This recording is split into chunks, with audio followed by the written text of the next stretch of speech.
Pinakamalaking river basin po sa Pilipinas, ito pong Cagayan River Basin. Ito po ay may 27,800 square kilometer.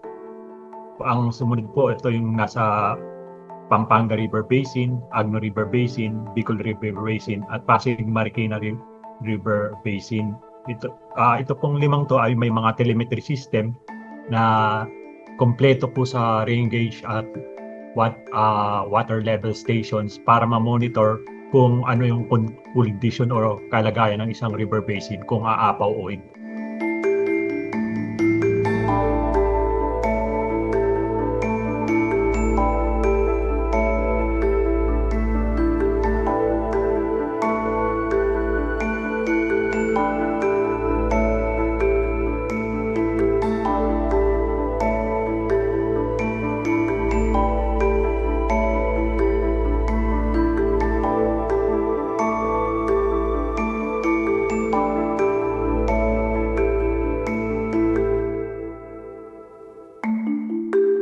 Dahil po ang mga river basin, ito po most likely yung mga areas na naiipon, para siyang batya, naiipon, tapos may lagusan siya na isang river.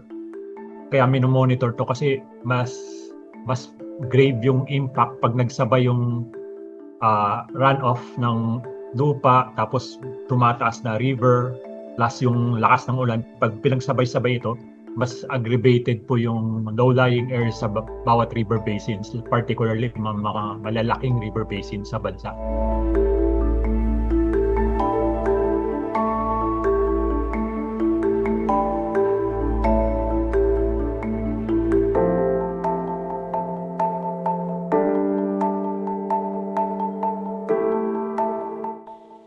Ito ay yung information ng hydrological condition ng isang river basin, but based sa observed rainfall, forecast rainfall, water level at trend ng isang river.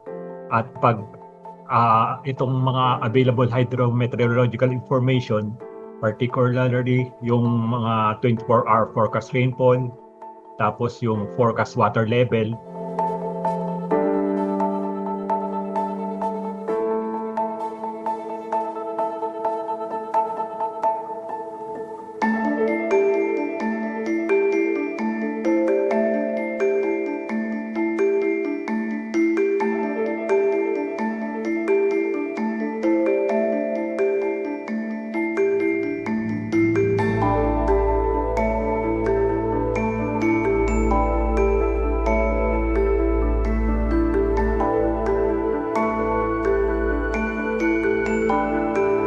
sa bawat river basin may mga designated na river basin centers na naka-delegate sa kanila para i-monitor nila yung area.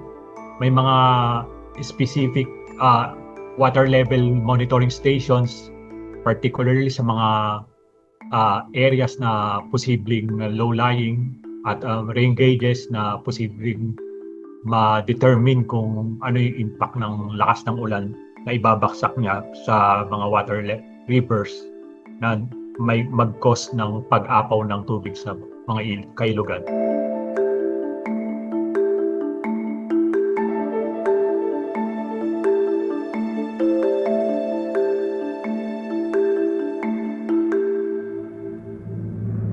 Layunin ng PAG-ASA na makita ang developing flood situation habang umuulan. Tumataas ang ilog, nagbabago ang hydrological condition ng basin,